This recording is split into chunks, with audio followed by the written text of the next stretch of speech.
Hey guys, Chris and Josh here from the Brothers Boyd, and you're on another edition of the Sculpt. And today we're sitting in with Mark McKenna to talk about his creator-owned comic called The Tomb of Baalberith. Hey Mark, it's nice to have you here with us. Hey, Chris, thanks for having me. Yep. We're excited to have you. I really enjoyed reading this book, man. I picked it up this afternoon and I really enjoyed it. I actually went back and read it twice. I was so into it. That is that's an affidavit right there. I appreciate that.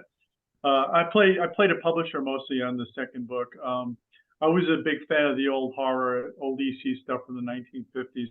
So I try to pay a homage to that stuff and keep the stories short and sweet. Not sweet necessarily, horrific, but Oh you yeah. know, yeah, but fun though. Yes. Yeah. So what's the first character you ever created? My monkey character called Banana Tail was the first thing I actually ever created.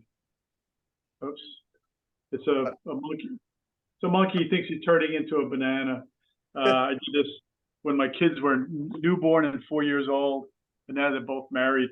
But I always thought if I could do something like that myself and have the following that I had at Marvel and DC, that I could do more product. And then I started with the Combat Jacks, which is my backdrop too. Nice. And then Baalberith became the third thing, my third IP that I worked on. Nice. So I'm taking it your kids made you want to create the monkey character. What's the basis for the backstory? What made you formulate it that way? The monkey book? Yes. So my daughter had an operation on her throat to remove a cyst in her throat. I remember taking her right out of the hospital to Toys R Us, and I thought, if I would love to be on the other side of this, like make something that kids really want. And at the time, she was 4 years old, and I used to bounce ideas off of her. What do you like this? What do you think about the monkey doing that? My father was alive at the time, and he had aspirations to be a writer, and he actually thought the monkey should have a banana for a tail, and I thought it was too weird to have a banana for a tail, so I made him yellow-tailed instead. But I currently have 4 storybooks out, and then I did a comic book for Halloween a few years ago called the Banana Tail Halloween Special, and it was and I did very well with that in the stores. I sold I think 1,100 copies to a comic shop, and a lot of that came from me being a comic book artist for Marvel and DC. So a lot of people were curious about what I had to offer outside of the Spider-Man and Batman universe. Awesome. Now So go ahead, Chris. go ahead, Josh. Okay, so let's dive in just a little bit to the Marvel and DC. I know you worked for both for a long time. Just kind of tell our fans, like, maybe who was your favorite character to draw? I was a big Silver Surfer fan, primarily because I like doing space scenes, and I got caught up in the character. He's a bad guy. His girlfriend gets blown up on the planet. The Galactus, Fantastic Four connection. He was hard to draw though because he's shiny metal. Yeah.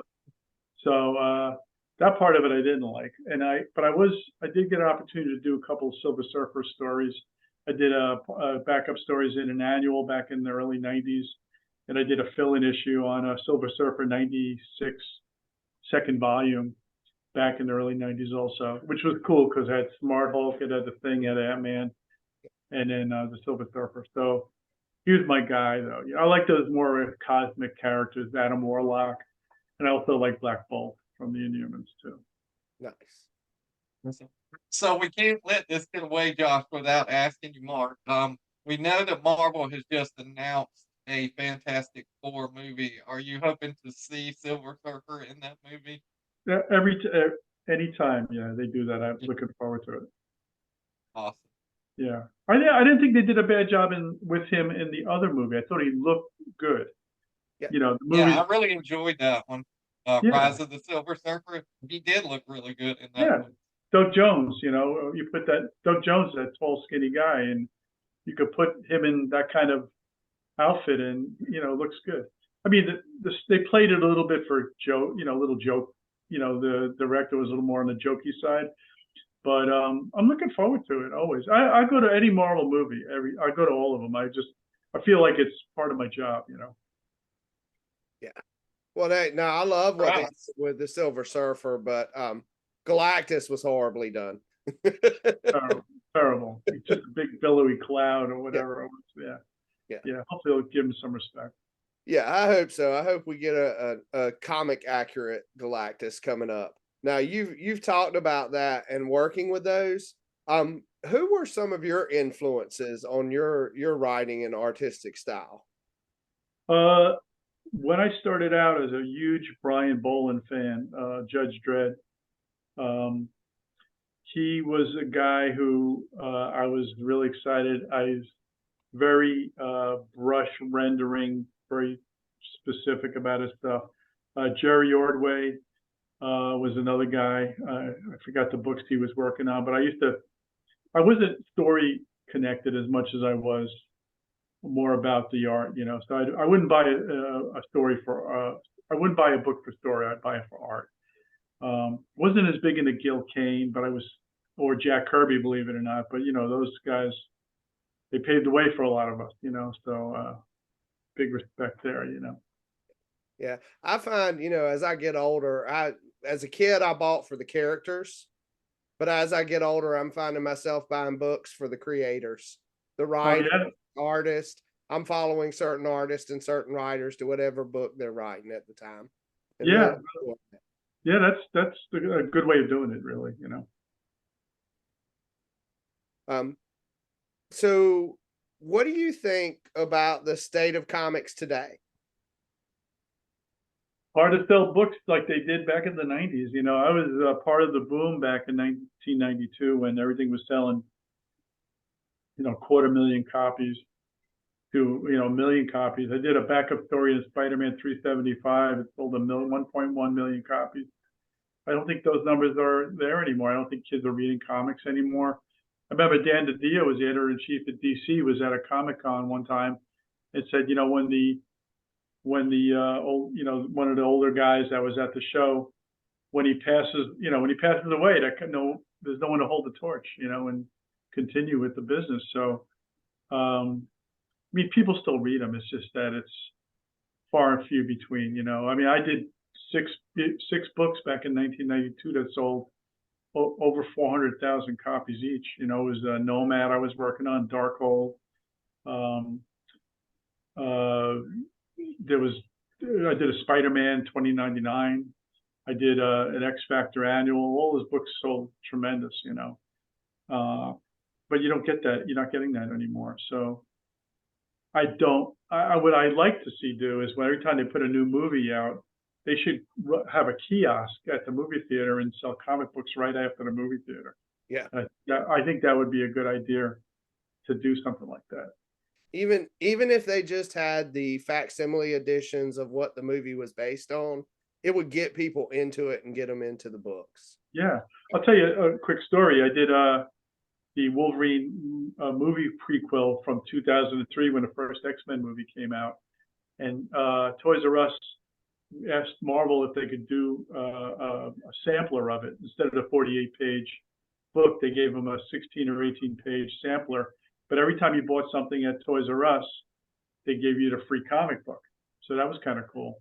And then when you bought a ticket to see the movie, they gave you a version of the book that I did, which was weird because I paid to see the movie and then they gave me my own comic book.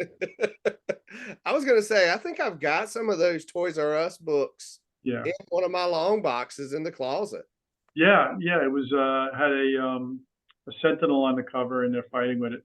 And then they did the movie version, which is a black cover, I think, with photos maybe of the characters. Yeah, I remember that. Absolutely. Awesome. Yeah. Go ahead, Chris. Let me. Yeah. So we were talking about the state of comic books and where they are. I feel like what's kind of I don't want to say hurting it. I mean, stuff is still getting read, But I feel like digital's taking away from that trip to the comic shop to pick up that book or where you need. What's your thoughts on like digital? As a medium.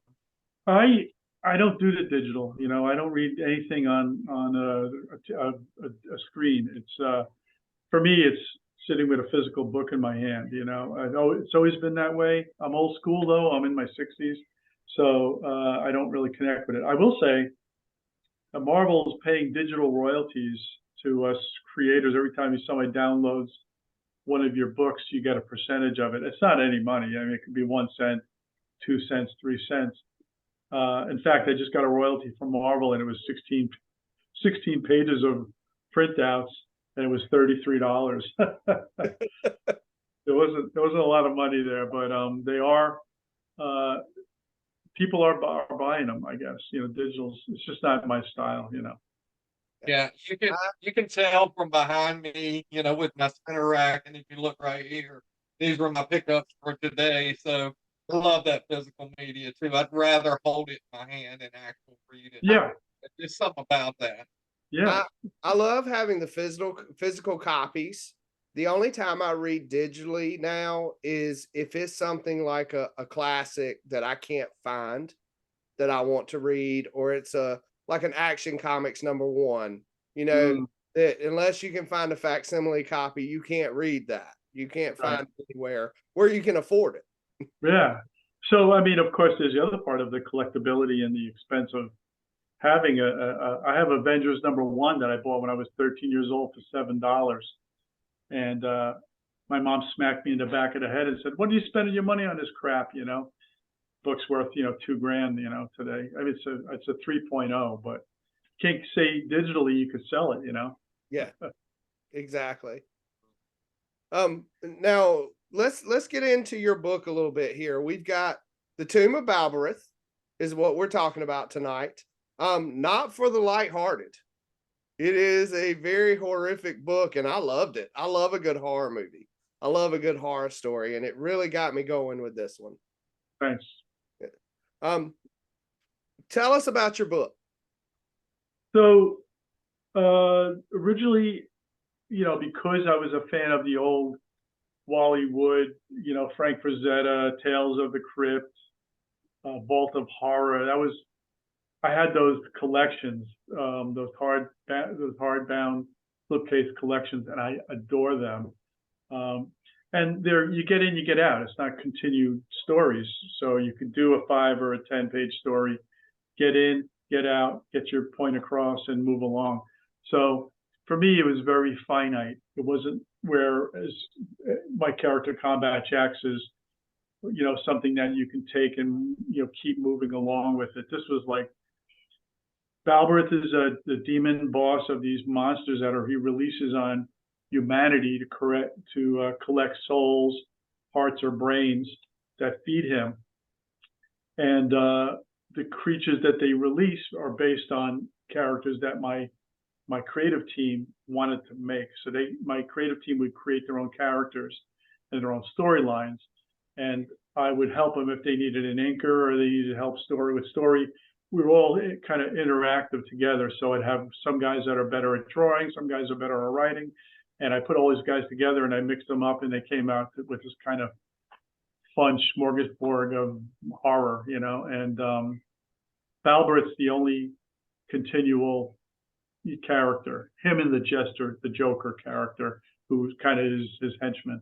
All the other characters are disposable, which is okay with me, unless they're so popular that somebody says, bring back so-and-so character, then maybe at some point I would, but they all meet their demise at the end of their stories. And then my hope is that after doing 2 of these, that I'll do a 3rd one, and then I'll do a collection, and it'll be of over 100 pages, because the first issue is 48, the second one's 36.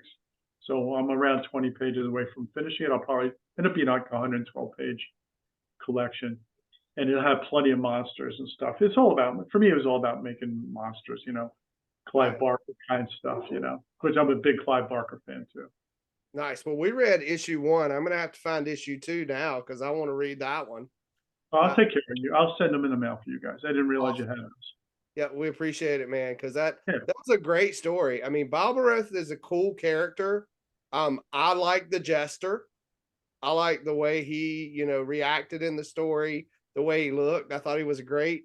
Clowns are scary as crap anyway. He was pretty scary. Yeah. Chris, what about I you? yeah, I really enjoyed it. I'm a huge Stephen King fan. I love to read Stephen King books, and one of my favorite style of Stephen King books is like the anthologies where you get more than one story, you get 7 or 8. And I love how Balberith kind of felt like that, but Yeah. it was all tied together in that one story because the whole point of each one of those anthologies was you have to get these parts and the souls and the brains in order to restore Baalberith to power. So I really enjoyed it. I thought it was a great thing. Yeah. And You I just I'm sorry, go you ahead. talked about his anthology. The Books of Blood was that Clive Barker's anthology, I believe. When you said Stephen King, it made me think of that. Yeah. Yeah. And I love Books of Blood too. I have read that one as well. Clive Barker is another one of my favorite writers too. Yeah. Yeah. No, So it's something I enjoyed doing. It was nice to play a different part for me, and be the mainstream comic guy who's being published or not versus being an artist. In fact, my son Kyle wrote one of the stories in the second book. People are like, "Why did your name is Mark McKenna? Why did you put K McKenna?" I said, "That's my son's name." And so I gave him his first chop, which was kind of fun because this is actually one of the better stories in the book.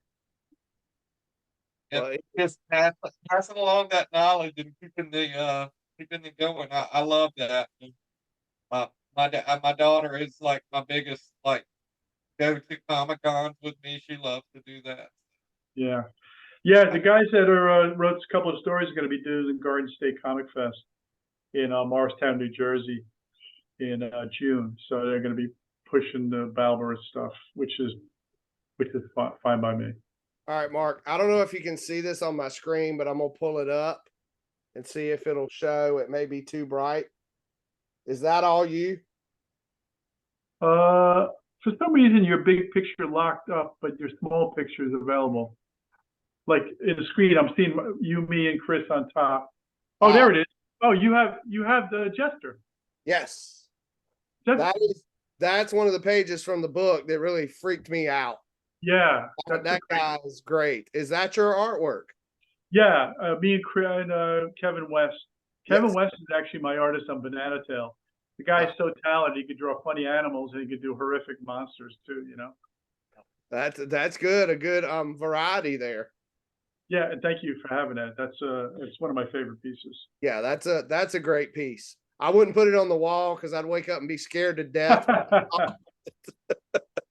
So, Yeah. since we see the characters and that gives us an idea, let's go ahead and kind of talk about the sculpt and what character do you think you would like to see come to life from the Tomb of Baalberith? Well, I mean, talking to Tony Mendez, who's been a good support for both of us, he believes we need to do Baalberith himself. The character with the horns and the pointy ears. And it's got hooven feet. And interesting is on one of the covers, he's kind of dressed old Roman style with a toga kind of thing on, but then he's got a badass black overcoat on on the old variant cover, which is kind of modern age Baalberith versus when he originally in historical times was somebody from probably maybe around the beginning of Jesus Christ. I don't know, but so you could go either way with him. You could make him kind of a hip overcoat Matrix looking dude, which would be kind of cool. Or you could do him with the toga on. Either way, but I'll tell you the other thing I kind of liked is some of the characters. The big head baby and that my son did be a crazy character. He'd be like baby face Finster with a head the size of a melon, and he has to eat brains to survive, and his head keeps getting bigger and bigger. That'd be a crazy sculpt, But and then in the first one, that guy's got the giant mouth, on the cover. He'd be a great sculpt too. But I think because Baalberith's name is kind of the stamp on it, that'd probably be the way to go. Yeah, I think you do Baalberith, and somewhere on the statue you have a smaller version of the jester there with him. Love I it. think you got to have him because he's his little second in command. Yeah, he does a lot of the dirty work. Yeah, I agree.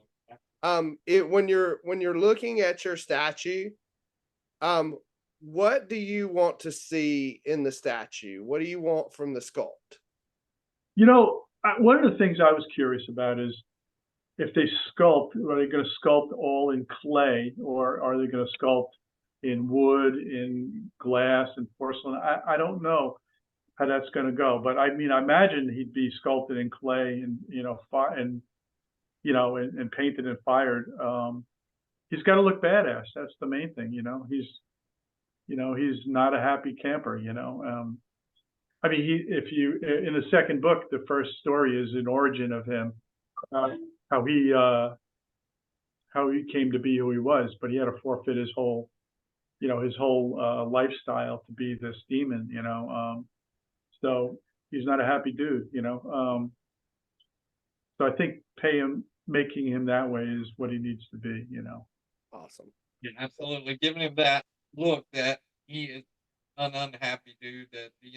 That the choices that he made in his life are what caused him to be the way he is, and Yes. he should look that way. So, Yeah. absolutely. And I mean, if I go back to the demons from this first book, I'm trying to get to the page. The Boog, which was the big mouth guy. Yeah. Volition, which was the one that was stealing the brains, and the Creep, who was stealing the hearts. Right. Now, in order for Baalberith to control these bad dudes, he's got to be bad too. Yeah, he's Even worse. even worse. Yeah, those guys are just hungry, and eating. He wants to live and be powerful and take over for his den of demons. So, and the rest of the demons are afraid of him too. So, Yes, you got to have that intimidation factor there. He's the big baddie. He's the Galactus of the Baalberith universe. Yeah, I really enjoyed the Boog story with the boy and the blind girl. I thought that was a great story. When you got to Volition and you realized that I want to say that's a she, Volition, that she was sacrificing her power to steal the brains, and that she would get her power back after she failed Baalberith. She would go and get more to feed herself.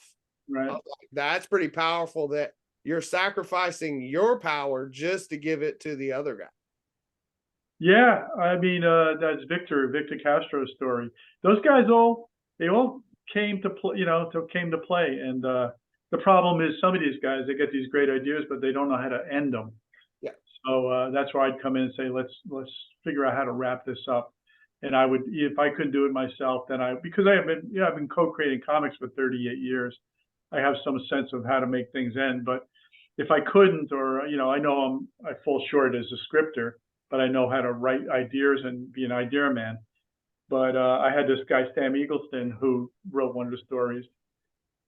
He wrote the Creep story, and he could help me finalize things. And that's where we kept it tight with the little team of guys I had, Yeah, I think it worked well. I think, thinking about the sculpt after reading the first one, and like I said, I haven't seen the second one yet, but after reading the first one, thinking about what you've done there, your sculpt is Baalberith. He's got to be big. He's got to be powerful. He's got to be mean. You got to have probably an intensity in the eyes, that anger in the mouth. Got 4 eyes too. Yes, you get I think you get the jester somewhere on there with him. And I think at his feet are laid out the eyes and brains and hearts that have been brought. That's a cool idea. Yeah, I like that. I think you have all that there. That's where he's drawing his power from. Yeah, little platter full of delicacies. Even having the jester with a platter of the brains and hearts and eyes would be great. Just like, here, master, this is for you. Yeah, pretty gruesome. Yeah. I think that's where you go with this. Now, if you like the winning sculpt for your episode, do you think you might want to have it mass produced at some point? That would blow my mind, to be honest with you. I, you know, there's things I feel comfortable doing, and and then there's things that I'm like, I need help, with how to get it to the next level. I always did Banana Tail. My monkey book is something I thought would be an easy thing to just run with. But when you think about Simon and Schuster or Little Brown Publishing, there's only 20, 30 books that come out a year that they do, but they get 10,000 submissions. So it's really hard. It's like winning the lottery, getting your books out there. So I always came up from the idea is I'm a mainstream comic book guy. I'll go to Comic Cons and I'll promote the book and do grassroots method and build it that way. If the sculpt is something that can take Baalberith to the next level, or even Combat Jacks, which we're going to talk about at some point too, absolutely into it. Absolutely would love to do it. Yeah. Awesome. And you kind of segued into my last question. You mentioned the Comic Cons. Can the industry survive without them?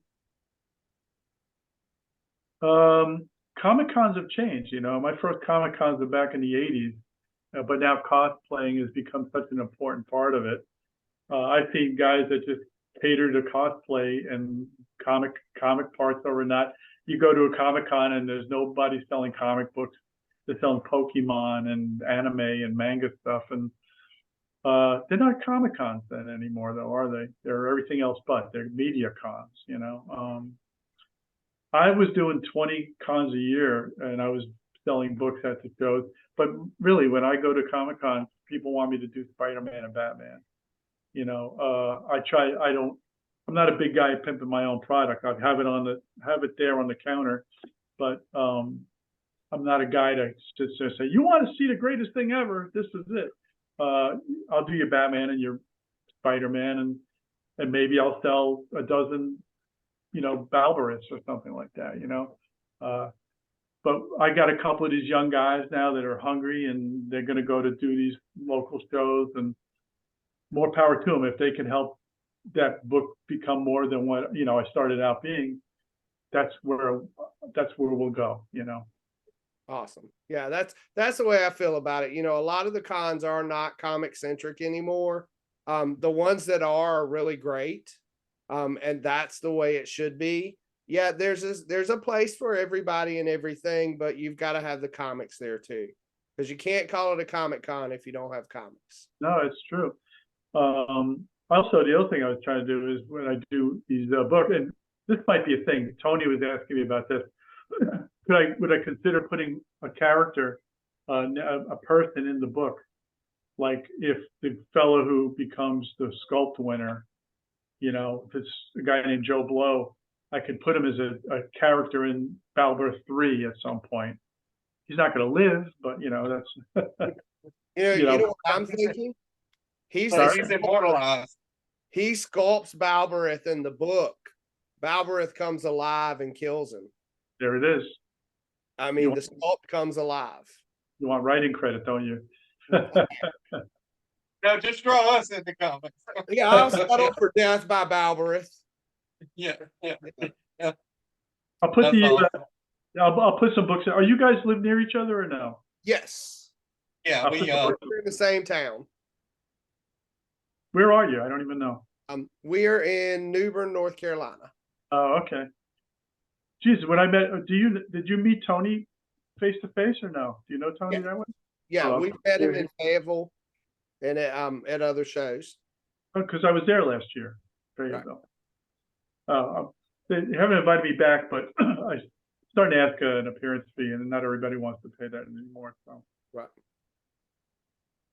I don't. Yeah, we had a table, so we were kind of busy at our table last year at Fayetteville, so that was. Yeah. But yeah, you're talking about the Comic Cons, and we tend to kind of work our way towards like the independent comic people, and we like to pick up their work just to help support them, because we know, the future of comics may be that person that you bought a comic from that he's trying to make it at So Lady Death, Evil Ernie, Brian Polito. I mean, his stuff was hanging in a comic shop where I used to frequent, and he asked the comic shop owner if he could meet me at some point, and he set up an appointment with me, and Brian ended up being my +1 at the DC Christmas party that year, but I'd have him over the house, and all he would do is talk business, and I'd like, shut up and eat.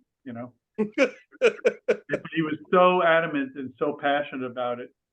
He's got that level, that gear, that fourth gear that not everybody has, and his passion takes it to that level. And the guy, made millions of dollars selling Lady Death stuff. Whereas maybe it wasn't good in the beginning, but he still had the passion, and people started to buy into it. Whereas I put out a good project, I put out a quality project, but I'm not a carnival barker who tells you you got to buy this book as the best thing since sliced cheese. But that's we're cut from different molds. Awesome. We got 3 minutes before it kicks us off. You want to do a wrap up, Chris? Yeah, I'll wrap it up. Well, again, we're here with Mark. We really appreciate him being here with us and just talking comics. I mean, what's funner than sitting around talking comics? I mean, because the one who dies with the most toys wins. That's my motto. So I never want to get old. I want to just keep talking comics.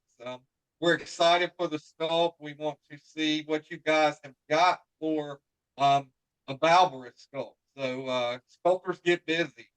And until the next episode, we will see you guys at the shop.